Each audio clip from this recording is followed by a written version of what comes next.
Shalom semua, hari ini Jocelyn akan membacakan firman Tuhan dari Mazmur 34 ayat 1-23. Demikian bunyi firman Tuhan. Dalam perlindungan Tuhan, dari Daud pada waktu ia pura-pura tidak waras pikirannya di depan Abimelek, sehingga ia diusir lalu pergi. Aku hendak memuji Tuhan pada segala waktu. Puji-pujian kepadanya tetap di dalam mulutku, karena Tuhan jiwaku bermegah. Biarlah orang-orang yang rendah hati mendengarnya dan bersukacita. Muliakanlah Tuhan bersama-sama dengan aku. Marilah kita bersama-sama memasyurkan namanya. Aku telah mencari Tuhan, lalu ia menjawab aku dan melepaskan aku dari segala kegentaranku. Tujukanlah pandanganmu kepadanya, maka mukamu akan berseri-seri dan tidak akan malu tersipu-sipu. Orang yang tertindas ini berseru, dan Tuhan mendengar. Ia menyelamatkan dia dari segala kesesakannya. Malaikat Tuhan bergema di sekeliling orang-orang yang takut akan dia, lalu meluputkan mereka. Kecaplah dan lihatlah betapa baiknya Tuhan itu. Berbahagialah orang yang berlindung padanya. Takutlah akan Tuhan, hai orang-orang yang kudus, sebab tidak berkekurangan orang yang takut akan dia. Singa-singa mulai merana kelaparan, tetapi orang-orang yang mencari Tuhan tidak kekurangan sesuatu pun yang baik. Marilah anak-anak, dengarkanlah aku. Takut akan Tuhan akan kuajarkan kepadamu. Siapakah orang yang menyukai hidup, yang mengingini umur panjang untuk menikmati yang baik? Jagalah lidahmu terhadap yang jahat dan bibirmu terhadap ucapan-ucapan yang menipu. Jauhilah yang jahat dan lakukanlah yang baik. Carilah perdamaian dan berusahalah mendapatkannya. Mata Tuhan tertuju kepada orang-orang benar, dan telinganya kepada teriak mereka minta tolong. Wajah Tuhan menentang orang-orang yang berbuat jahat untuk melenyapkan ingatan mereka kepada mereka dari muka bumi. Apabila orang-orang benar itu berseru-seru, maka Tuhan mendengar dan melepaskan mereka dari segala kesesakannya. Tuhan itu dekat kepada orang-orang yang patah hati, dan ia menyelamatkan orang-orang yang remuk jiwanya. Kemalangan orang benar banyak, tetapi Tuhan melepaskan dia dari semuanya itu. Ia melindungi segala tulangnya, tidak satupun yang patah. Kemalangan akan mematikan orang fasik, dan siapa yang membenci orang benar akan menanggung hukuman. Tuhan membebaskan jiwa hamba-hambanya, dan semua orang yang berlindung padanya tidak akan menanggung hukuman. Demikianlah pembacaan firman Tuhan. Tuhan Yesus memberkati kita semua. Shalom, saudara-saudara yang Tuhan kasihi, dimanapun saudara berada. Damai sejahtera dari Tuhan menyertai saudara sekalian. Saudara, hari ini saya mengajak kita merenungkan Mazmur 34. Mazmur 34 sebagaimana yang sudah dibacakan oleh adik kita Jocelyn. Mari saudara buka Alkitabmu dan perhatikan ayat-ayat yang terdapat di dalam Mazmur 34. Judul yang diberikan pada Mazmur 34 ini adalah Dalam Perlindungan Tuhan. Mari kita perhatikan ayat 1 yang berbunyi demikian. Dari Daud, pada waktu ia pura-pura tidak waras pikirannya di depan Abimelek, sehingga dia diusir lalu pergi. Saudara, latar belakang munculnya Mazmur Daud ini sangat jelas ketika ia pura-pura tidak waras pikirannya. Pertanyaannya adalah, situasi seperti apa yang membuat Daud saat itu berpura-pura tidak waras? Saudara, perhatikan situasi yang dicatat oleh kitab Samuel dalam 1 Samuel pasal yang ke-21 ayat 13 sampai ayat 15. Dan itulah latar belakang situasi yang dihadapi oleh Daud. Saya memperkirakan saat itu Daud masih muda. Setelah dia mengalahkan Goliat, dia mendapatkan penghargaan dan pujian dari rakyat. Tetapi Saul yang pada saat itu menjadi raja, menjadi iri hati terhadap kesuksesan yang dicapai oleh Daud. Saul takut kehilangan jabatannya sebagai raja karena telah muncul seorang anak muda berpotensi yang mampu mengalahkan musuh terkuat, yaitu Goliat. Dari kemenangan itu, Daud dibenci oleh Saul, dan Saul berusaha melenyapkan Daud karena dianggap sebagai saingannya. Untuk menyelamatkan dirinya, Daud melarikan diri dari satu tempat ke tempat yang lain dan bersembunyi. Tetapi ia terus dikejar oleh Saul. Lalu sampailah Daud ke kota bangsa lain bernama kota Gad, dan dia bersembunyi di sana. Gad adalah kota orang Filistin, dan Gad adalah kota kelahiran Goliat. Raja yang memerintah kota Gad saat itu adalah Akis. Daud melarikan diri ke sana. Mungkin dia berpikir di sana tidak ada orang yang akan melihat atau mengenalinya. Tetapi saudara, di situ adalah kota asal Goliat. Kekalahan Goliat dan kemenangan Daud tentu menjadi pembicaraan di mana saja, apalagi di kota asal Goliat. Itulah sebabnya ketika Daud berada di sana, anak buah Raja Akis mengenalinya. Lalu ia ditangkap dan ditahan di sana.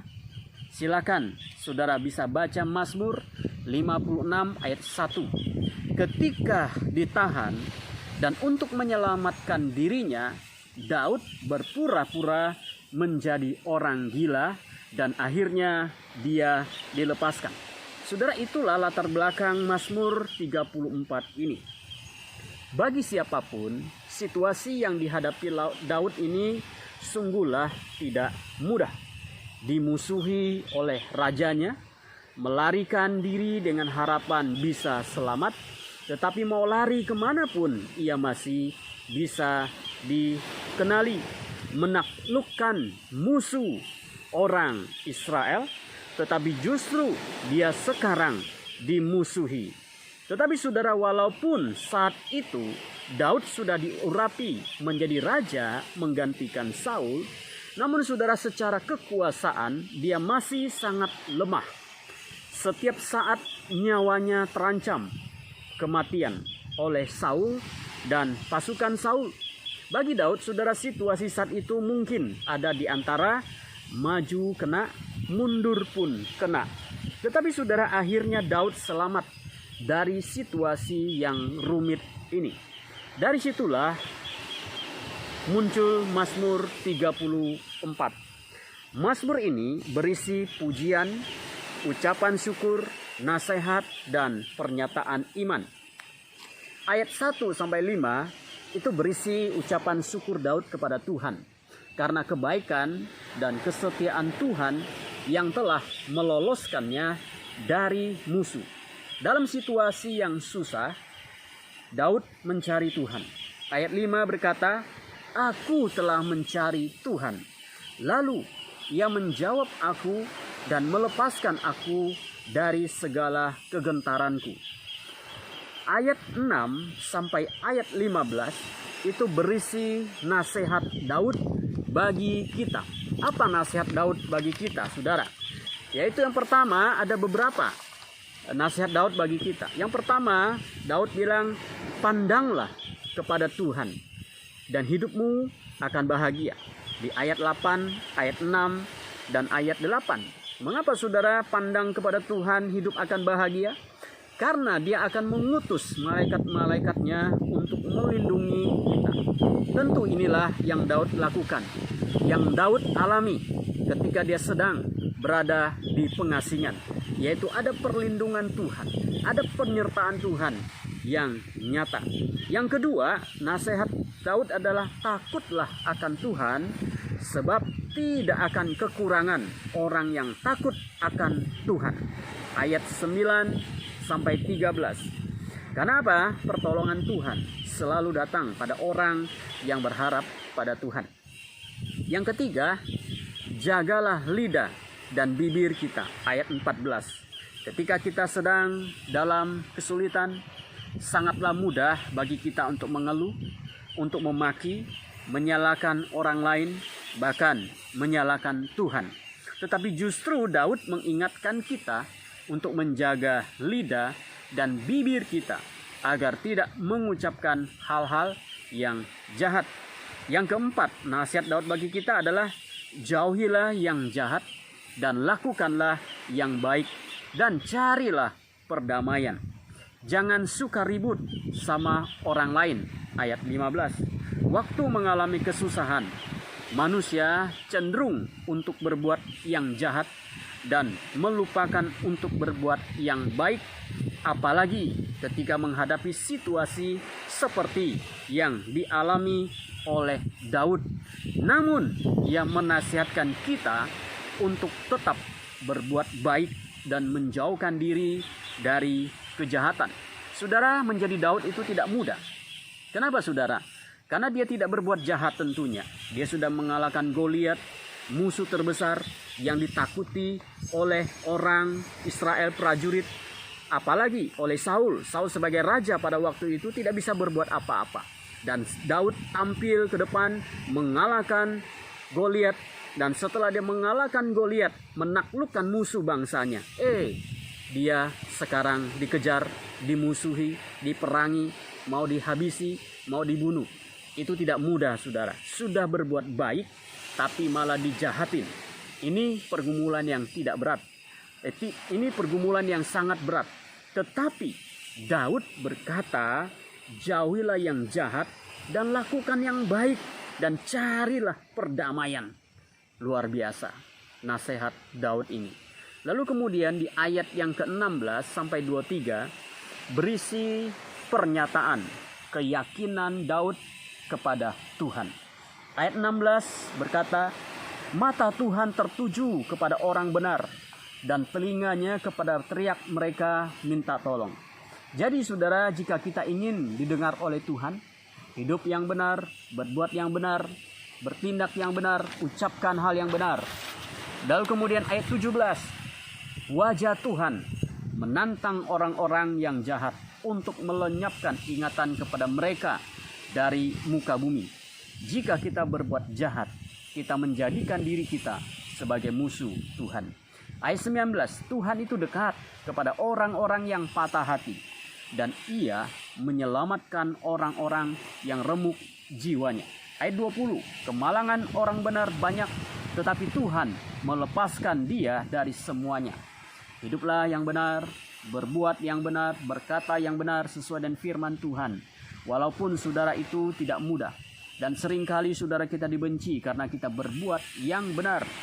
Orang yang tidak siap menerima kebenaran bisa membenci kita dan membuat kita susah. Tetapi Tuhan adalah pembela kita. Tuhan yang akan melindungi kita dan memelihara kita. Sebagaimana Daud diserang kanan kiri, diserang depan belakang, tetapi dia tetap bisa lepas dari semua serangan itu. Karena Tuhan melindungi dia. Nah, saudara sekalian dikasih oleh Tuhan, dalam Tuhan selalu ada perlindungan yang nyata. Jika hari ini kita sedang menghadapi situasi seperti yang dialami oleh Daud, mari kita belajar mempercayakan diri kita kepada Tuhan. Sekalipun tidak mudah, tetapi kita tahu saudara bahwa di dalam Tuhan selalu ada pertolongan yang sejati. Sebagaimana Daud telah mengalaminya. Demikian saya percaya Tuhan juga akan menolong dan menyertai kita. Mari saudara kita berdoa. Bapa di dalam surga, kami bersyukur kepada Tuhan untuk pengalaman Raja Daud yang menghadapi banyak tantangan, kesulitan, pergumulan, dimusuhi, dikejar, ingin dibinasakan.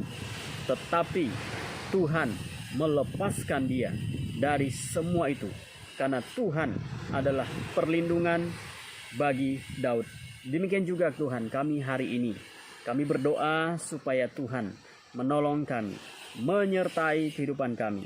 Berkati saudara-saudara kami yang mendengarkan video ini.